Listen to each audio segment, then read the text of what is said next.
Welcome to the Flower Lounge, a place for conversations with wildly creative people and a little plant-loving wisdom to help you experience life in full bloom. I'm Katie Hess, flower alchemist and founder of LOTUSWEI, and I believe in a world where we're all living at our personal edge.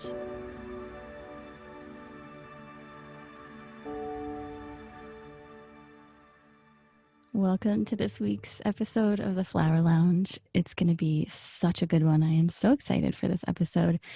I have invited a friend of mine who I've known for decades, and I'll just tell you how we met. It's funny, kind of a funny story. We were both 20, 21, living in Madrid, Spain, and Jess was my closest girlfriend, and we would hang out with the boys in Spain together, and I think probably neither of us really fit in, of course. And isn't it funny when you have those experiences, when you meet people years later and you realize that you have more in common with them than you ever knew? Jessica now is practicing acupuncture. I'm working with flower essences, so we're both in the energy medicine field, and we have very strong connections to Asia and Eastern medicine. So I'm very excited to have Jessica Maynard with us. She's a contemplator, an idea maker, a thinker, an innovator who takes the qualities of observing nature and spending time in quietude and a sense of deeper inner looking to her practice of acupuncture and East Asian medicine.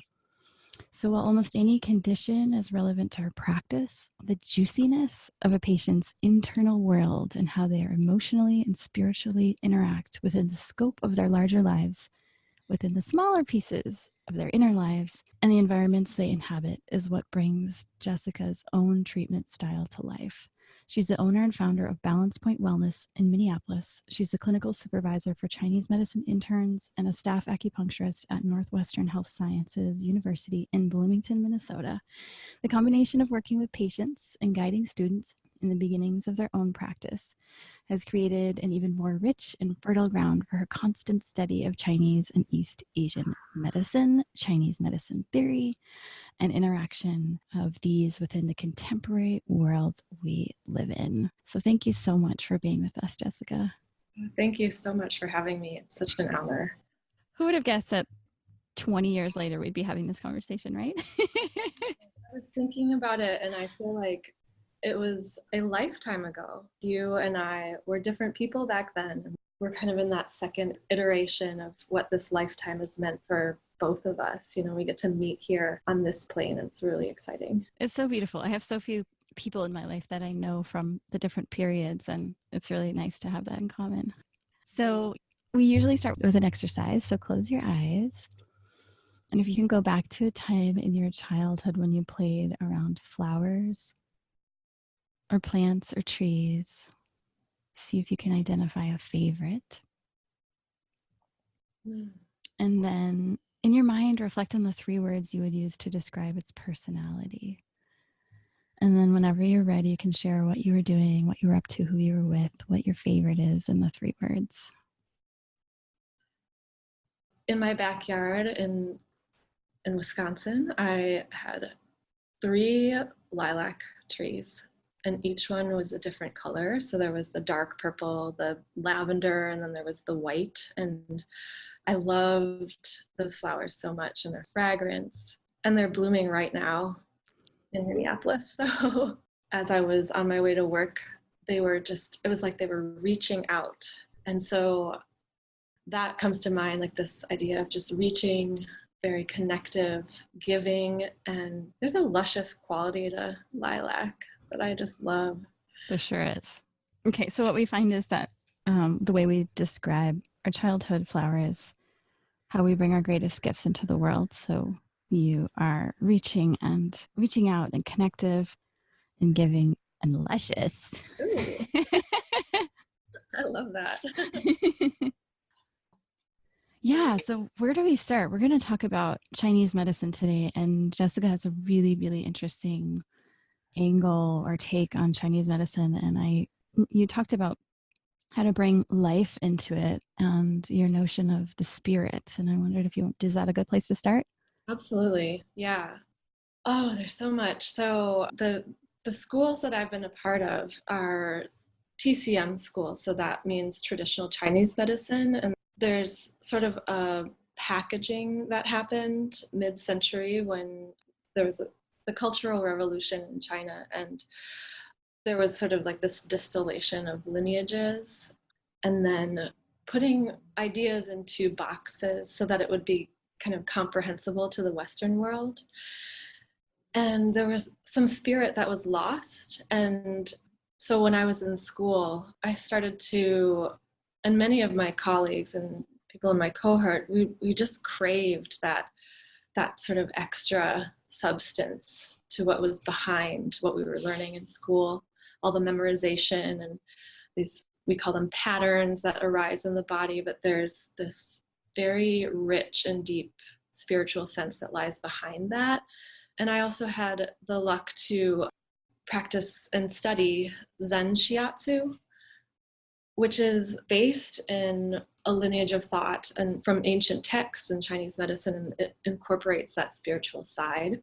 And so we studied each of the meridians and what that meant on sort of on a spiritual level, an emotional level, and maybe even a personality level. And so that's always been like the heart of what I do and how I want to bring it into my practice. And then not only that, teach to students as well, because I can see that now that I'm in the role of guiding, that they're craving that knowledge as well. So can I ask you a really basic question? Oh, yeah. We're doing real beginner's mind here. So how many meridians are there in the body, and how is that understood in Chinese medicine? Yeah. So there are these 12 primary organs, and then we've got 2 vessels or meridians, channels that run in the center of the body, one up the front and one up the back. And so in total, there's these 14 main meridians. And there are other things that kind of branch off and are a part of and interconnect these meridians. But when you see kind of a diagram or, a poster on the wall in your acupuncturist room, you'll see those 14 main meridians. So that's what we tend to work with in school and in practice. And we'll find the points that there's measurements and lots of ways to find them along those meridians. Do you have any idea how many points there are on the body? Like how many possible points you could put needles into if at any moment? So I always tell people that we learn all the points on the body. Well, in my school, we learned all of the points before we even were able to needle them. And it took about a year, and we learned over 400. Wow. And then there's, amongst practitioners, it could be said that there's even more than that, because there's the technical location, but then there's also the experience of finding that point, which may lie right on that technical meridian, or you might find it in between. So there's that energetic aspect. And so in terms of points, would you consider them to be like energetic gateways? And so you're saying that you can actually feel with your energetics where that particular point is for someone? Absolutely. Yep. And it's something that is cultivated over time. Some people have a direct and very accessible ability, and some people need to cultivate that more. And it just takes time to build. And also there's an active listening that is done, but it's very, I tell my students, so much information comes right through our fingertips and through our hands. So that's the greatest teacher.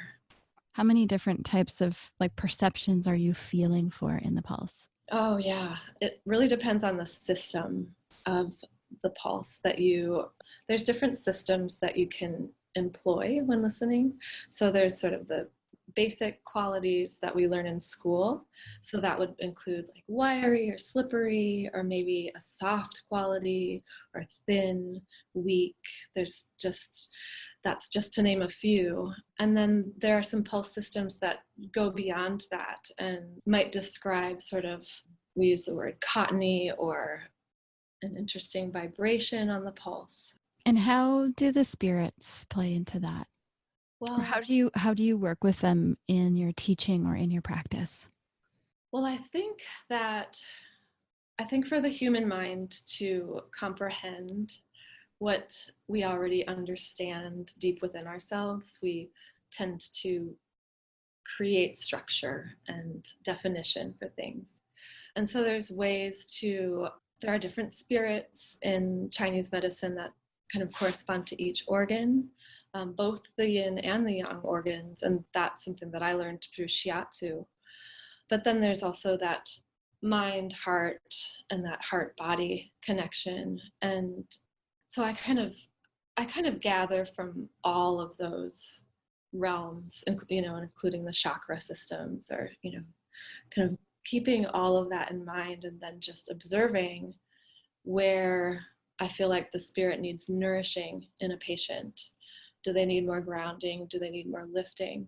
But then I love the concept, and this is what is, I think, important to have in the education of Chinese medicine, is that understanding of how the spirit is affected by qi movement and by our emotions.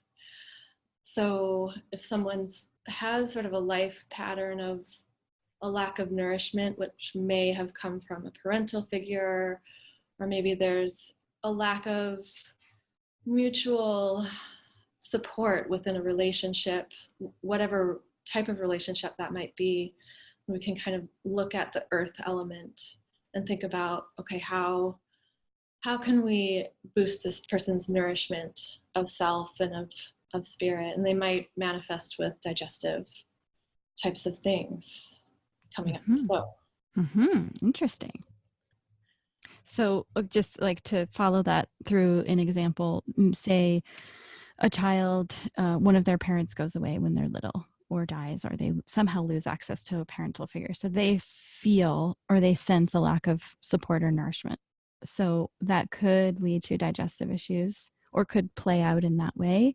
And one of the ways that you would remedy it would be to boost their earth element. Yes. Yeah.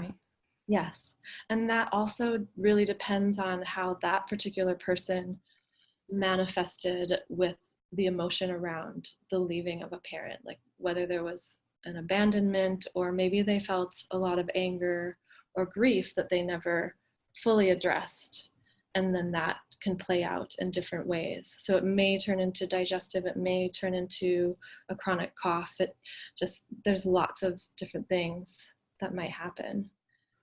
I know that my teacher always talks about, he calls it lung is the Tibetan word, but it's like air in the body. So like if you're used to eating every day at noon and you skip a meal and it's like 3 or 4, you get sort of giddy and funky because you've got so much air in your body. And like oftentimes I feel like like really intense emotional states will also create a lot of air.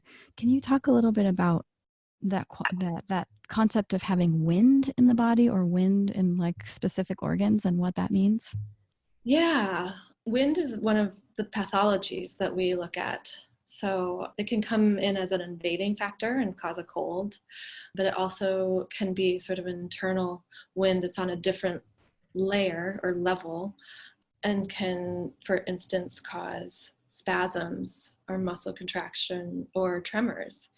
So it's something that we see as kind of a transient, moves around. It's got all the windy qualities.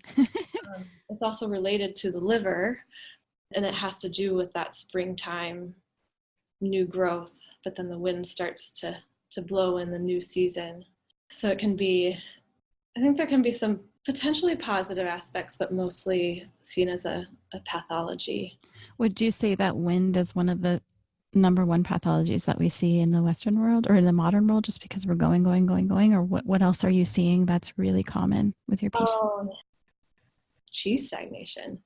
So the energy, the vital life force, qi, is not able to move as it would. What would be the cause of qi stagnation? And how would you know you have it? Any type of kind of frustration or feeling that kind of energy. I think of it as, I think a good way to visualize it is to think of getting stuck in traffic. You want to get somewhere, you've got this destination, you can see it, you've already got it in your mind's eye, and all of a sudden here's the big line of cars and you can't go, you can't even get around. And so that kind of builds and builds, and you're like, come on, people start honking their horns and yelling at each other, and that is it. That's chi stagnation. And then it can turn into pain, and we can feel it in our hips or our back or our shoulders. It can rise up and cause a headache. So there's lots of... What are some of the other patterns that you see? Very commonly, so the liver qi stagnation, spleen qi deficiency. Often we see a kidney deficiency, maybe a yin, maybe a yang deficiency. Okay, so this will probably be a different language to most people. What does spleen qi deficiency mean, or how does it manifest? Yeah. So the spleen is in charge of transporting food. And this is all very TCM, by the way. It's also in charge of holding, raising, lifting qi. It's part of our immune system, so it governs, part of the spleen governs the lymph. And so if we have spleen qi deficiency, then we might feel tired, we might feel lethargic. The qi might not be reaching throughout all of the channels and reaching to the tips of our fingers and toes. So we might kind of feel weak or limp in our limbs. And then digestively, it can cause some looser stools, other types of digestive issues. And so... What about kidney? Kidney is a big thing here. I'm in the desert in Phoenix, and kidneys are like, probably everybody has deficient kidneys in the desert. Can you talk about that? Yeah. And maybe I should incorporate some of that spiritual aspect of... Please. And as I talk Bring about it on. So if I can just return back to the spleen for a second, the spirit of the spleen is called the yi, and that's the intellect. So when we're just thinking, and or worrying, and or just staying in our heads all the time, that causes an effect to the qi that directly affects the spleen.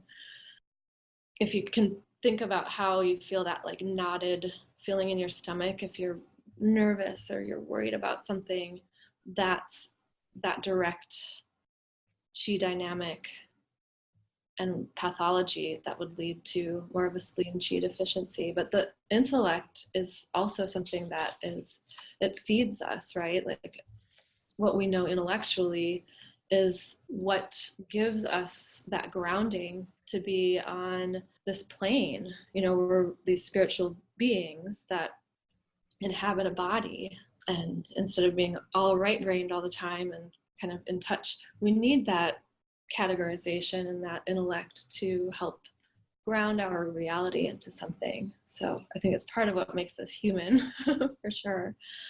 Yeah. And then the kidney is, so we might see kidney qi deficiency, a yin deficiency, a yang. So that's, using the Tai Chi symbol of yin and yang, which hopefully all the listeners are familiar with that, but it's that dark aspect leading into the light aspect, and each of those qualities inhabits the other. So there's never any separation, and they're constantly changing. So the kidney yin is our ability to continue on. It's our will. Each of these organs that I'm talking about attaches to a different element. So we've got these 5 elements. Water is kidneys and bladder. Water is what flows. Like if you think of a stream flowing, the water doesn't bump up against a rock and say, uh-oh, what do I do? It just goes around that rock. And so it is that ability to do what you need to do and do it in a beautiful way. And then it lands, then it lands in a lake, and then it sits. So each circumstance in life offers that opportunity to be like water. And that's, the Wu way, right, in Taoism. Just be like water, let it flow. What about fire? Let's talk about the heart and all of those fiery organs and the spirits. Yeah. Well, I'll start with the heart because I almost want to get so silent when I talk about the heart, because it's the quietest, most still organ. and it's considered the emperor, or I'll say empress as well. The beauty of the heart is that, and listening to one of your podcasts, actually, Young Pueblo was talking about the overjoy, and that is part of the heart, and it's actually considered the pathology. But the deep centeredness of what the heart actually is the void. It's the connection to nothingness. And so if our heart is centered and grounded, everything that we take in can pass through and just be observed. And so because it's such a sacred place, there's different ways to communicate to the heart. So each organ that we have is a way of connecting and serve, like each organ serves the heart as the emperor of the domain of your body, of the universe. And that's how we connect in meditation to that universal nothingness, which then of course transfers everything. Yeah. The one, the two, the three, the 10,000 things. And then, so as a fire organ, the direct pairing, so it's paired with the small intestine. And what the small intestine did, I love the small intestine because it's our sorting and sifting organ. So it decides what we take in and allows nourishment into our bodies and our spirits, and it also decides what to let go of. I always envision this kingdom, right? So there's these great walls of the kingdom, and then there's the walls of the castle, and then there's this little messenger that goes between the walls of the castle, and it goes directly to the heart and says, okay, I have brought this person in to see you. I have deemed this aspect of what's coming into our realm to be worthy of communicating with you. And if the thing that comes in isn't worthy, then the small intestine might be like, oh, let's go have tea and you'll talk to the diplomat over here, but never will it get to speak to the emperor. The pericardium is like the walls of the castle. So it's the drawbridge. It lowers and says, okay, you can come in for a final assessment. And so in the pericardium in Western medicine is that encasing around the heart. So it's the heart protector. And it also employs, so if you have interactions with people and you can kind of tell that they're closed off and not wanting to reveal something to you, that's usually a pericardium type of thing, like an imbalance. Let you or in. Deficiency. What's that? Like an imbalance or deficiency, like literally you might be able to feel it in their meridian system. Yeah, and you might be able to feel it energetically around them. Mm-hmm. And in your interaction with them, like you want to ask some questions about their health and they're like, I'm fine. No, I'm good. Yeah. And you're like, no, tell me more. And they're like, no, I'm great. And maybe that's true. We used to have my flower essence teacher, he would designate there are specific flower essences for, because I did consultations for 10 years and there would be so many patients like that who would be like, I'm here for an appointment, but I'm fine. Everything's great. I'm good. And so we would have to give them particular flowers that would sort of like catalyze that breaking open of, okay, what's really going on? Let me look at the truth, inside of themselves, so that by the second appointment, they'd come back and say, all right, here's my priority. Here's everything, like lay it all out on a table. And this is where we're going to start. It's so nice that there are flowers that could sort of open someone up like that.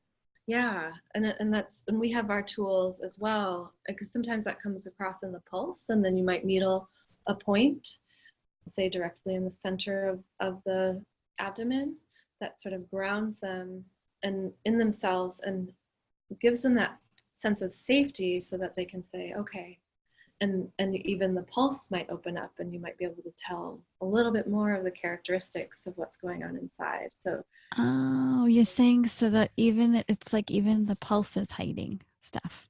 Can So be. that can open up and tell you more of the story when they feel more open and Yeah. safe. Wow, that's fascinating. There's so many different layers to it. Yeah. Whether it's words not coming out in the words, or whether they're just not showing it in their energy field, or or literally in their body. There's lots of different layers. And what's the triple burner? Yeah. I love the triple burner. There's different translations. In our medicine, it's the san jiao. San meaning three, jiao meaning the three different levels of our middle space, so our torso, upper, middle, and lower. But the san jiao, the triple burner, also called the triple warmer, triple heater, it is that ability. It brings the yang energy out to every cell and every space in our body, and it connects all the organs together. So when we kind of translate it or put it into the Western mind, even though it is an amorphous organ, we can think of it as maybe the lymph, even though there's a spleen aspect to the lymph. We can think of it as the immune system. There's a lung aspect to the immune system. We can think of it as the endocrine system, maybe even the axis between the gut and the brain, but it's that connection between everything.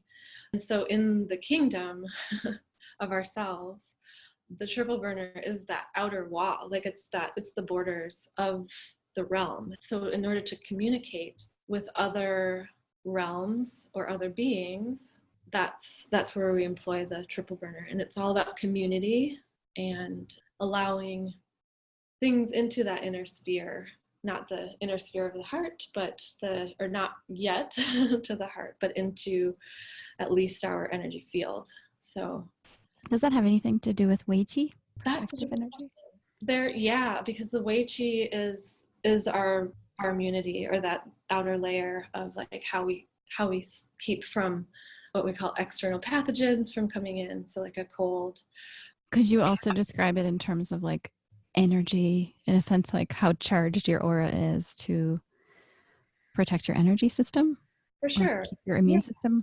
Yeah. Yep. And I think in that, then the kidneys also come in. So like the triple burner takes the fire energy of water. So there's a different fire, which is called the Mingmen, which is right in the back and is part of that kidney yang. And it takes that kidney yang and it distributes it throughout the body. So it creates our energy field. And the kidney yang is like our battery.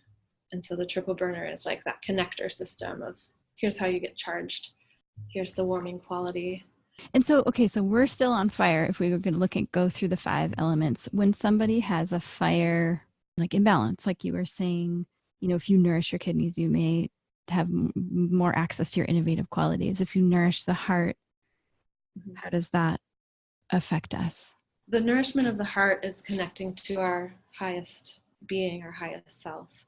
And that's when we get to the most important piece of who we are, which is how we're going to manifest in the world.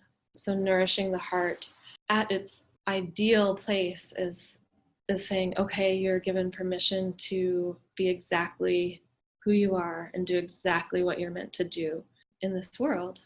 And that is the essence of what Chinese medicine has been in ancient times. And I think in my practice, that's how I want to treat it. I mean, of course, we're treating different disorders and things that would be diagnosed on a clinical level. But when we can access and nourish the heart, then so many of those things, those layers kind of start to dissolve and people can have major breakthroughs. Does that answer? Mm-hmm. Yeah, so I'm going to go for 2 more here. We have earth and metal. So if you nourish earth, what do you have more access to? That's the grounding quality. So like Solid. Yeah. It's when your feet are on the ground, that whole earthing aspect of the grass, and your energy isn't going up and out, but you're walking from your center, and you're very much in connection with that space that's right below your belly button, called the dantian. I mean, all of the organs play into that, but that's your source, and that gives you that ability to move forward from a grounded place. It has everything to do with nourishment, of course, which can be your relationships and how you feel literally fed by them, or how you feed yourself and your family and your friends, and or self-love practices, taking baths in the evening. Or That's interesting, because in Tai Chi, when we finished the 108 forms, we always, we're like pulling energy up from the earth into the body through the forms. And then at the end, we sort of put it all into our, what you would call dantian. Dantian, yeah. Of course. I mean, but of course, right? It makes so much sense. What about metal? Yeah, well, and I wanted to touch on the other earth aspect, is that once you nourish yourself, then you're able to share all of that with others. So like, it's that not only self, but it's like, what do you give out? How do you express that gratitude and that connection to all other beings? It's beautiful. So metal, that's a fun one. Yeah, metal seems like the most kind of confusing one. What do you have more access to when your metal is nourished? Your lungs and your large intestine. Yeah, the metal aspect is, I mean, if you think of any piece of metal that we have in our human civilization, it's about adornment, it's about value and worth. It has a very substantive quality, but it also has that quality of malleability. So you can melt it with fire and it can transform. So it is, both of those organs can tend to be vulnerable to heat or to cold or to wind.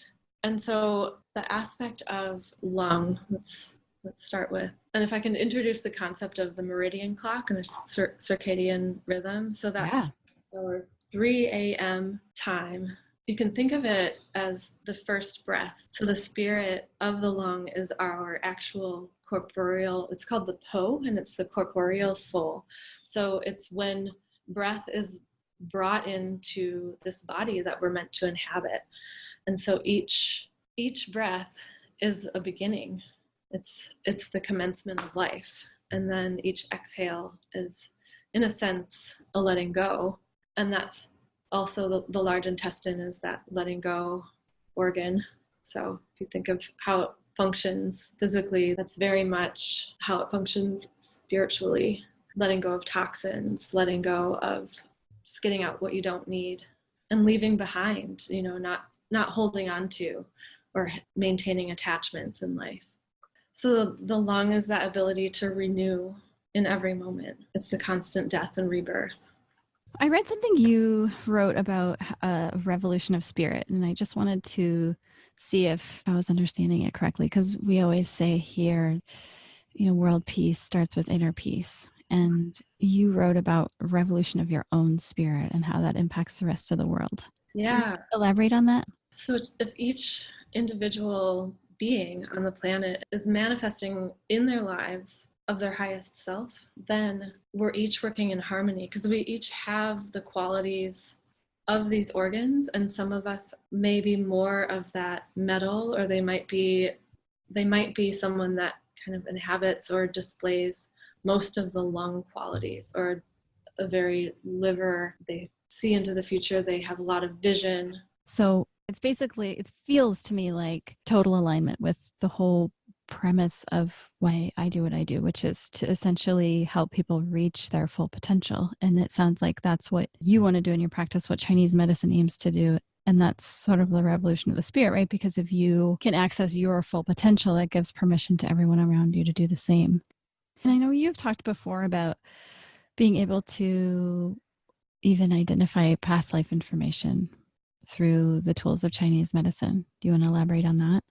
Sure. And it's outside the box of the TCM, but it's not outside the box of Chinese medicine. So if we go back into the classics and we understand the spirits of each organ and of each element, the liver organ, or the spirit of the liver has this capacity to not only astrally travel as we sleep, so that's what brings in our dreams. We might be able to connect with people that have been in our past, maybe even our future. There's sort of this timeless quality, but it is still within the constraints of time. But it's said to actually live after we die, and it can live for 3 generations. And something about that in particular, because that's something that I recently learned. So the Hun can live for 3 generations, and then it goes back and it joins the ancestral clan, so it becomes part of that whole. But it actually stays within that conscious plane, might travel the planet. I love that idea of 3 generations, so we can have impacts up and down the line. And that also brings in sort of that timeless quality of death and rebirth, of the cycles. That's why people say it must be why people say if you uproot a certain pattern within yourself, that it simultaneously benefits generations in the past and in the future. Yeah, I just think that's incredible. That part of, that's not what acupuncturists do per se, but if you go in that direction and want to work in that realm, then there is that kind of leveling out of various patterns that we can do.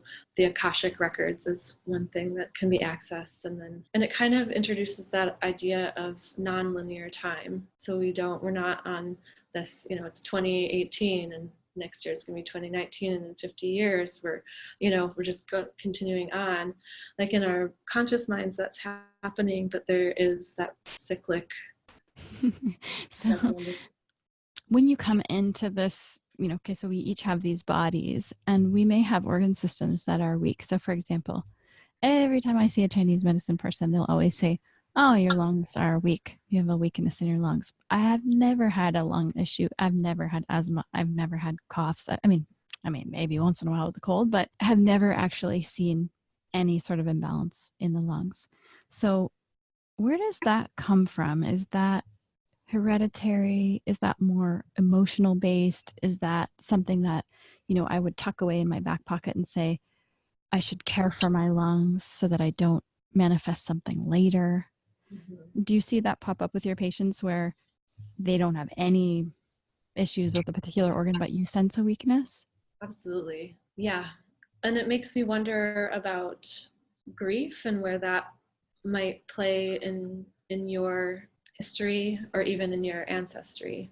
What was it that happened either in your lifetime or in, maybe it was your grandmother's or your mother's, and then there was something that was kind of never resolved in some way, shape, or form, never looked at, and then it just kind of it went in and it created a dynamic. So if you work on a particular pattern, can you also lift that dynamic? Yeah. And I think that it takes the combination of at least a recognition and an acceptance that it's there, mm-hmm. even if you don't intellectually understand where or why. Right. I did have a really strong sort of heartbreak grief experience last year, and which makes me wonder if, that type of experience can then uproot something that could be tied to the past that, like you said, we just don't really know how it's all tied together and doesn't really matter. But you can use that life experience to uproot those manifestations of patterns in your body. It has to do with what you were given at birth and how a certain trigger might come in and say, okay, there's this heartbreak, and it unearths something that was inside of you spiritually, but just was hanging out. But whereas another person might have experienced that type of heartbreak and had a complete dissolution of self or anger, just, pushed back at the world. So that it's very dependent on what's there, and then how do those influences create the dynamic that then manifests in you. And before that happened, is that what your acupuncturists were saying? There's a lung pathology for you? I don't know. Yeah, I've never heard the word pathology, but they'll just say general weakness in that area, mm-hmm. whether it's through pulse or tongue. Yeah. And I'm always sort of baffled and just figure it's like a hereditary thing. Uh-huh. For example, one of my grandmothers had lung issues like right before she died. So I figured, oh, maybe it's just that. But I should actually go now and see what's happening, and maybe that has shifted. Yeah, and it would be so interesting to know. So she was having lung issues before she died. And what happened in her life? Like why didn't it manifest as a heart issue, or why didn't it manifest as a kidney failure, And did that get passed on epigenetically through your mother to you? Right. I know. I always teach when I'm teaching the flower essence classes, we talk about, the carrying in our DNA, the cellular makeup of, in the flower essence world, we say like up to 6 generations back in your lineage. So you might be having a particular thought pattern that you think is really unique to you. And it's just like you in your own little world thinking these things, but it's actually a thought that your grandmother had, or your great grandfather had, or, someone in your family had. And it's just sort of on repeat Yeah. because it's in your DNA. And so the trick is always like, whether it's flower essences or acupuncture, or Chinese medicine, or other modalities, meditation, what's going to unlock and liberate the real you, so that you're really hearing the you voice and not grandmother's voice and grandfather's voice and mom's voice and And I always think like there's that thing that happens when we're in our mid 30s where really we scoff at it until we get to that age and we say something and we're like, oh my God, I sound just like my mom. I sound just like my dad, right? It like starts to come out. So it's like, how do we bring out the real, like what you were saying, the capacity of our essence in its full bloom, Yeah. irregardless of how we came into this world. We're handed that makeup that is actually layers that we have to unpeel and unpeel and unpeel, and we have to die and be reborn, and we have to go through these times of dissolution and of putting back together, and each time we get closer and closer and closer if we're really working on that. And it's been given to us, and it's something that's out of our control, and that's part of kind of connecting to that inner essence and kind of employing each of those qualities. And because I have the framework of the Chinese medicine, the 5-element theory, I see it through that lens. I think so many different, energy medicines, certain types of psychotherapy, there's lots and lots of ways to kind of unpeel those layers. The flower essences can do that. Like once we're working with it, it's like its own living being. Yeah, you know what? I was talking to a friend of mine the other day, and she was talking about this work that she was doing in Germany where they were identifying what was imbalanced in a person's body. And the most interesting thing is, she said, we weren't trying to do anything. We didn't try to cure it. We didn't try to apply a modality. We didn't do anything. The only thing we were doing is bringing awareness to that particular place. Mm-hmm. And it might be something that the person didn't know what was happening. Like you say, oh, maybe spleen deficiency or something's up with the intestines or whatever. Then they took a break, went to lunch, came back and looked at those same people and were able to measure a significant change simply by acknowledgement alone. Yeah. To illustrate the fact that just by having awareness, that is a big aha for that patient of yours, to have that awareness. And then every time she feels that pain, say like, oh, what's actually happening here? Oh, to where you could actually uproot that 100% with that awareness. Absolutely. And there's an understanding within the perspective that I have on the medicine and the teachings that I've been going through over the past year or so, that in some cases, so that awareness can be very beneficial, but once we have that awareness, we let the body do the work. Right. There's nothing you have to do, right? Yeah, exactly. And having the tools of flower essences, or having the tools, I work a lot with essential oils. So having that same quality of like energetics, and also the aromatherapy that transmits messages to our brain, to our bodies, that you can kind of let the intellect of trying to process or understand what's going on, you can let that go. Right. You don't have to figure it out. Yeah, which is amazing. and so beautiful, and why this kind of medicine, both the flower essences and acupuncture and everything else, it's why it's so important.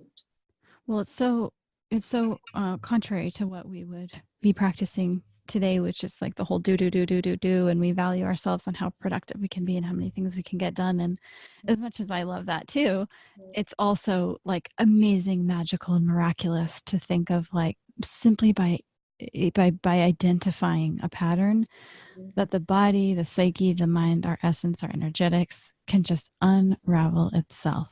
But that's what we're taught to do in our society is, I'm fine.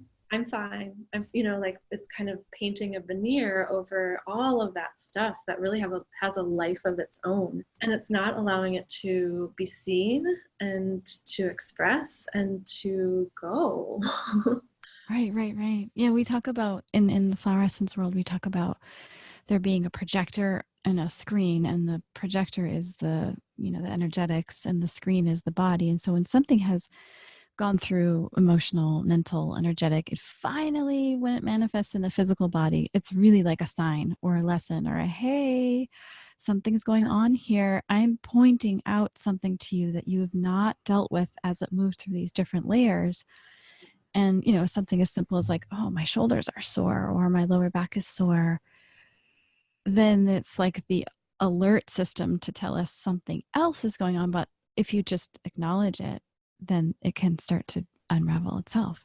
Yeah, absolutely. That's what Chinese medicine is all about. We can work with dis-ease, the sense of disease as being an antithesis to ease of life. But we recognize it far before it manifests as something that would be clinically diagnosable. There's so much that we can work with that's not palpable yet. Unseen. It hasn't manifested. It hasn't become a problem physically yet. Exactly. It's still in the energy realms and thought forms. Yep. And those energy realms and thought forms, if we don't work with them and allow them to be seen, appreciated, accepted, and then let go. And or I also want to honor the sense that some things are very much a part of us. And so when we do take a look at them, and part of that healing is not just like, okay, you're not a part of me anymore. It is that you are a part of me, but I have found a way to continue on with an integration of myself and an understanding of that. And that's how we see that pathology out there as well. So if you could say someone could come to see you, they don't even have to have physical issues. It could be, I'm depressed or I'm anxious or I have this really fierce transition happening. So you can work their energy or facilitate or boost or support their own body's wisdom before it even becomes a physical problem. Oh, very much so. Yeah. And once that's recognized, we have that ability to both release and to integrate. It becomes a part of our makeup. It creates that kind of like the painting of who we are and our being. There's that palette of all of the influences that can come in through our ancestral lines or through the events that happen in our lives. And it creates that beautiful picture of what we're meant to be. So it's not just getting back to that source. It's also like taking in and creating. It's painting that picture. It's making a cake. It's putting all the ingredients in and then creating something that was never seen before. Like it never existed, and it's existing and coming out through you. So we can work with those imbalances and transmute and transform them into something that's so much more whole.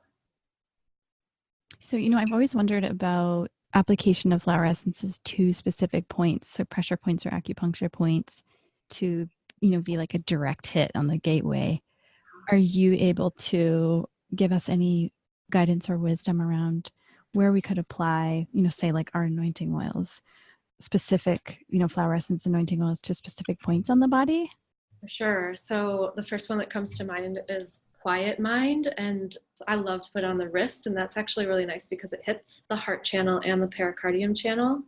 It also hits the lung channel, which is that, you take that inspired breath, but by the rhythm of your breath, that's how you find that deep sense of quiet. And then the beautiful point to apply that to would be at your fourth rib space. So down from your collarbone, you count down into the inner. Like how many fingers, or you actually feel for the herbs or the ribs? Yeah, you feel for the spaces between the ribs. So Okay. you go 1, 2, 3, and 4. And Okay.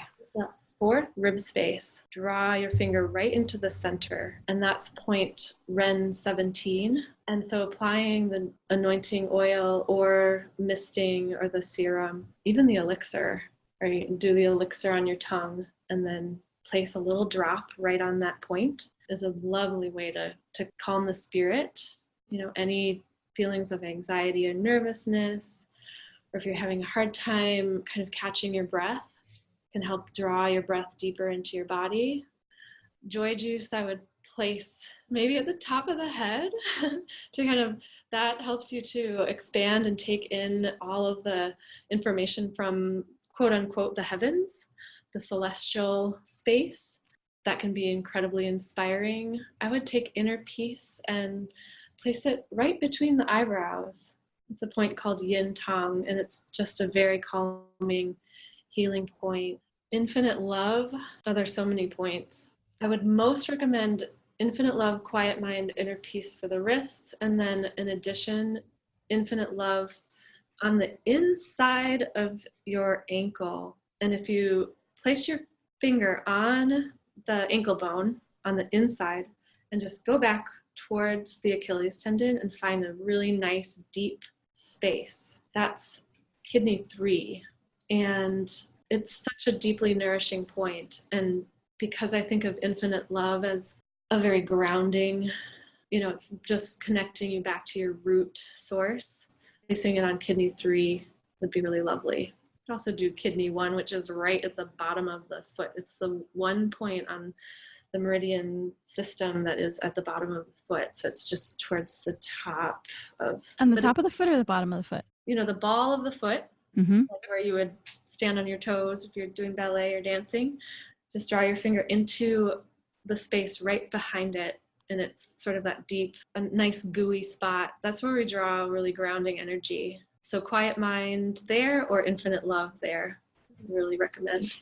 Inspired action and radiant energy. If you find your belly button and then find that little space that connects each side of the rib, and then go halfway in between those 2 points. That's also on the Ren channel, but it's a very good digestive point that would, you take in your information and then you want to place it back out. So if I want to do some writing or something, I'll put inspired action there.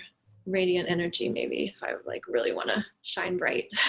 We have a new one called Fierce Compassion. That's, really good for opening the heart, compassion, but self-compassion, and releasing any sort of like hopelessness or despair or grief or, feeling left behind or abandoned, like all this old stuff that we have buried, and just, bringing out like magnetism and really feeling free and fearless in a loving, compassionate way. That one I think would be lovely on PC6. That's a pretty popular point that perhaps pregnant mothers know to calm nausea, but it's on the inside of the wrist between the 2 tendons. It's about a measurement of 2 finger widths, maybe a little bit further. You kind of just draw your finger from the wrist into a nice deep space that's about almost an inch. It depends on the person. And find that good deep space there. I would place fierce compassion there, because that is that pericardium of opening up to who another person is instead of shutting down. Because if we open up to other people, then we're accepting exactly what we see in them in ourselves. And that's compassion. Love that. Wow. Thank you so much. So maybe we can do a diagram and collate all this information and put it on the blog post so that everyone will have access to it in a visual format. Yeah, that'd be lovely. That's really fun. So I love that. And just in wrapping up, do you have any last bits of wisdom or advice or something you find yourself really often sharing with your patients, your clients, or people around you? So there's a sense of stillness and quiet in all of us that's accessible and that allows all of the cacophony and all of the busy, we're doing this, we're doing that, we have this stress. But the more that you get in touch with that deep, centered, empty part, when you empty that vessel out, then so much more can come in. And not everything can be understood intellectually. It's a felt sensation. We can get glimpses of it, but when we're just reconnecting with that sense of quiet every single day, we can be like water. We can go through this world. We can grow like wood. We can be grounded like earth. We can be precise, and we can adorn ourselves and be beautiful like metal. And we can manifest and create and change our lives through that amazing capacity of fire. I love that.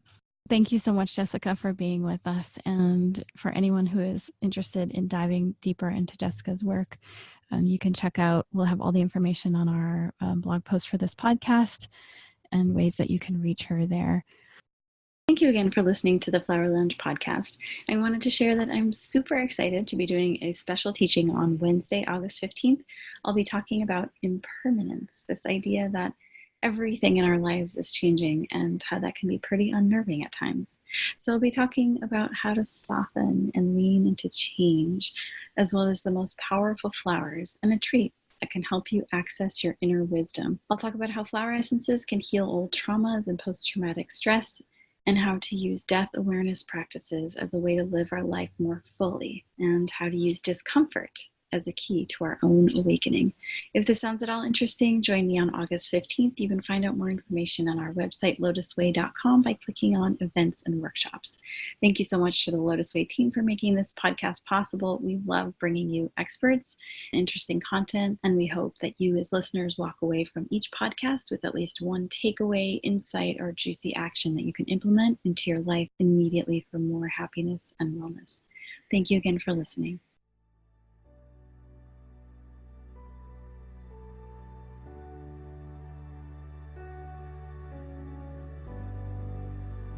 Thank you so much for listening to The Flower Lounge. I'm Katie Hess, and we'll be releasing a new podcast every Wednesday. If you like what you heard, or you know someone who might be touched by our conversation, share it with them. And don't forget to subscribe. To find out what your favorite flowers mean about you, take the quiz at LOTUSWEI.com.